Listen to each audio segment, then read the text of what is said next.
കൊയിലാണ്ടി കുറവങ്ങാട് മണക്കുളങ്ങര ഉത്സവത്തിനിടെ ആനയിടഞ്ഞ് 3 പേർ മരിച്ചു. 31 പേർക്ക് പരിക്കേറ്റു.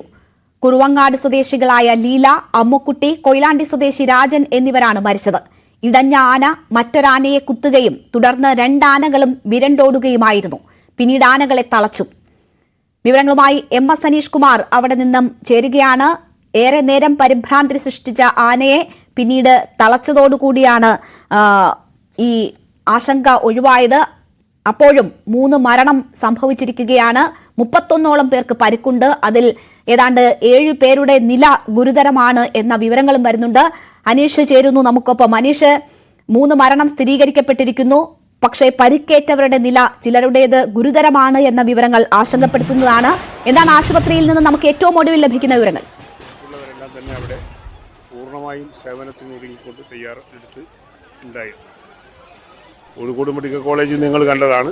ഇവിടെ എല്ലാവരും പ്രിൻസിപ്പാളും സൂപ്രണ്ട് ഉൾപ്പെടെയുള്ള വലിയ ടീം എല്ലാ രീതിയിലുള്ള സൗകര്യങ്ങളും ഏർപ്പാട് ചെയ്ത് അവർക്ക് ആവശ്യമായിട്ടുള്ള എല്ലാ ചികിത്സയും ലഭ്യമായിക്കൊണ്ടിരിക്കുകയാണ്. മറ്റു കൂടുതൽ കാര്യങ്ങളൊന്നും ഇതിനെ സംബന്ധിച്ച് പറയാൻ വേണ്ടി കഴിയില്ല. ക്ഷേത്ര പരിസരമെല്ലാം ഇപ്പം ഒരു ശ്മശാനമുഖതയിൽ നിൽക്കുകയാണ്. എല്ലാവരും ദുഃഖത്തിലാണ്, ദുഃഖത്തിൽ പങ്കുചേരുകയാണ്. അങ്ങനെയുള്ള സംഭവങ്ങൾ പലപ്പോഴും നമ്മുടെ എല്ലാവരെയും രേണുക, അങ്ങേയറ്റം ദാരുണമായൊരു അപകടമാണ് കൊയിലാണ്ടിയിൽ ഉണ്ടായിരിക്കുന്നത്. ഉത്സവത്തിനിടെ 2 ആനകളാണ് ഇടിഞ്ഞത്. ഒരാന മറ്റൊരാനയെ കുത്തുകയും അക്രമാസക്തമായ ആനകൾ വിരണ്ടോടുകയും ഇതോടെ ജനങ്ങളവിടെ തടിച്ചു കൂടുന്നവർ 4 ഭാഗത്തേക്കും ഓടുകയുമായിരുന്നു. നിരവധി പേർക്കാണ് പരിക്ക് പറ്റിയത്. ഇതിനകം തന്നെ മരിച്ച 2 പേരുടെ മൃതദേഹങ്ങൾ കോഴിക്കോട് മെഡിക്കൽ കോളേജ് ആശുപത്രിയിൽ എത്തിച്ചിട്ടുണ്ട്. ഒപ്പം ഒരു മൃതശരീരം മൈത്ര ഹോസ്പിറ്റൽ എന്ന സ്വകാര്യ ആശുപത്രിയിലാണ് ഇപ്പോൾ ഉള്ളത്. അവിടെ നിന്നും കോഴിക്കോട് മെഡിക്കൽ കോളേജ് ആശുപത്രിയിലേക്ക് അല്പസമയത്തിനകം മാറ്റും. 24 പേരെയാണ് ഇതിനകം പരിക്കുകളിലൂടെ മെഡിക്കൽ കോളേജ് ആശുപത്രിയിൽ പ്രവേശിപ്പിച്ചിരിക്കുന്നത്. അത് കൊയിലാണ്ടി താലൂക്ക് ആശുപത്രി അടക്കം വിവിധ ആശുപത്രികളിൽ ചികിത്സയിൽ കഴിഞ്ഞ ആളുകളെയാണ്. അവരെയൊക്കെ കോഴിക്കോട് മെഡിക്കൽ കോളേജ് ആശുപത്രിയിലേക്ക് മാറ്റിയിരിക്കുന്നു. അവരുടെ ആരോഗ്യനില തൃപ്തികരമാണ് എന്നാണ് നേരത്തെ കാനത്തിൽ ജമീല MLA വ്യക്തമാക്കിയത്. അവർക്ക് സ്കാനിങ്ങും മറ്റ് എക്സ്റേ അടക്കമുള്ള പരിശോധനകൾക്ക് കൊണ്ടുപോകാൻ പര്യാപ്തമായ വിധമാണ് അവരുടെ ആരോഗ്യനിലയിലുള്ളത്. അതുകൊണ്ട് ആശങ്കാജനകമായ ഒരു അവസ്ഥയിലേക്ക് ഇപ്പോൾ ആശുപത്രിയിൽ കഴിയുന്ന ആരുമില്ല എന്നറിയുന്നു. എന്തായാലും സമീപത്തുള്ള സ്വകാര്യ ആശുപത്രികളടക്കം പ്രവേശിപ്പിച്ച ആളുകളെല്ലാം പരിക്കുപറ്റിയവരെ കോഴിക്കോട് മെഡിക്കൽ കോളേജ് ആശുപത്രിയിലേക്ക് നീക്കിയിട്ടുണ്ട്. ആരോഗ്യമന്ത്രിയുടെയൊക്കെ നിർദ്ദേശപ്രകാരം പ്രത്യേക സൗകര്യങ്ങൾ ഏർപ്പെടുത്തിയിട്ടുണ്ട്. പ്രിൻസിപ്പളും സൂപ്രണ്ടും അടക്കമുള്ള ആളുകളും സ്പെഷ്യാലിറ്റി ഡോക്ടർമാരടക്കമുള്ളവരുടെ സാന്നിധ്യവും ഇപ്പോൾ മെഡിക്കൽ കോളേജ് ആശുപത്രിയിലുണ്ട്. എന്തായാലും എന്താണ് ഉത്സവപ്പറമ്പിൽ നടന്നതെന്ന് സംബന്ധിച്ചുള്ള വിശദമായ പരിശോധനകളൊക്കെ പിന്നെ നടക്കും എന്നാണ് നേരത്തെ ഇപ്പോൾ കൂടുതൽ പ്രതികരണങ്ങൾ ലഭിക്കുന്നുണ്ടായിരുന്നുവല്ലോ. എന്താണ് സംഭവിച്ചത് എന്നതിനെ കുറിച്ചുള്ള കൂടുതൽ വിവരങ്ങൾ ലഭ്യമാകുന്നുണ്ടോ? ഇപ്പോൾ ആശുപത്രിയിൽ പ്രവേശിപ്പിച്ചവരുടെ ആരോഗ്യനില സംബന്ധിച്ച് നമുക്ക് വിവരങ്ങൾ ലഭിക്കുന്നത് എങ്ങനെയാണ്?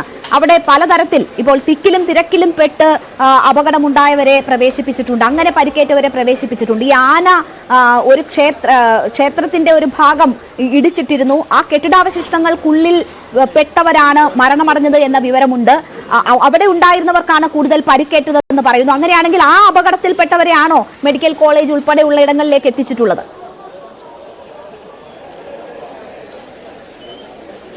ഈ 2 തരത്തിലാണ്. ഒന്ന്, ഈ കെട്ടിടം ഇടിഞ്ഞു വീണ് ആളുകൾക്ക് പരിക്ക് പറ്റിയിട്ടുണ്ട്. മറ്റൊന്ന്, ഈ ആന ഇടിഞ്ഞതോടുകൂടി പരിഭ്രാന്തരായ ജനം ഈ ക്ഷേത്രോത്സവ പറമ്പിലൂടെ പരക്കം പാഞ്ഞു നടക്കുന്ന ഒരു സാഹചര്യം ഉണ്ടായിരുന്നു. അതുകൊണ്ട് 2 തരത്തിലും പരിക്ക് പറ്റിയിട്ടുണ്ട്. പക്ഷേ ഈ മരിച്ച 2 സ്ത്രീകളടക്കമുള്ളവർ ഇവിടെ എത്തിച്ചവർക്ക് ഈ ജനക്കൂട്ടത്തിനിടയിൽ തിക്കിലും തിരക്കിലും പെട്ടതാണ് എന്നാണ് നമുക്ക് അറിയാൻ കഴിയുന്നത്. മറ്റൊരു പുരുഷനുണ്ടായിരുന്നു മരിച്ച. അദ്ദേഹത്തെ മൈത്ര ഹോസ്പിറ്റലിലാണ് പ്രവേശിപ്പിച്ചത്. അദ്ദേഹത്തിനും ഇത്തരത്തിലാണ്. നേരത്തെ ഈ കാനത്തിൽ ജമീൽ MLA അടക്കമുള്ളവർ പറഞ്ഞത് ഏത് തരത്തിലാണ് കൃത്യമായ ഈ ഒരു അപകടം നടന്നത് എന്നതിനെക്കുറിച്ച് ഇപ്പോഴും വ്യക്തതയില്ല.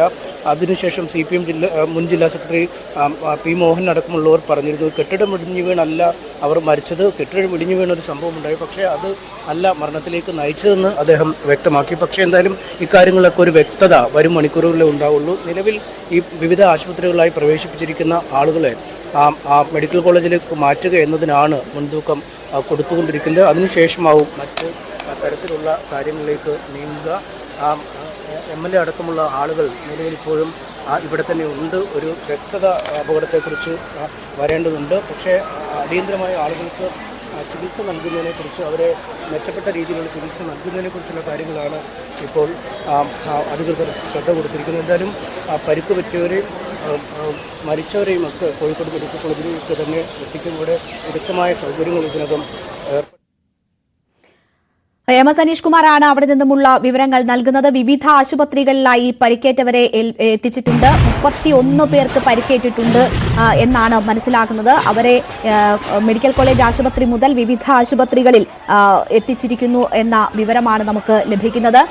ഇതിൽ ആന ഇടഞ്ഞത് എന്ന വാർത്ത കണ്ട് പരിഭ്രാന്തരായി ഓടി അങ്ങനെ തിക്കിലും തിരക്കിലും പെട്ട് പരിക്കേറ്റവരുണ്ട്.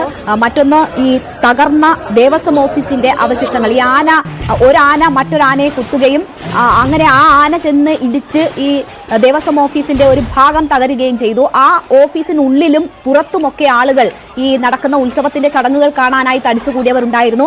അവർക്ക് മുകളിലേക്ക് ഈ കെട്ടിടാവശിഷ്ടങ്ങൾ വീണാണ് വലിയ ഗുരുതരമായ പരിക്കേറ്റത് എന്നാണ് മനസ്സിലാക്കാൻ കഴിയുന്നത്.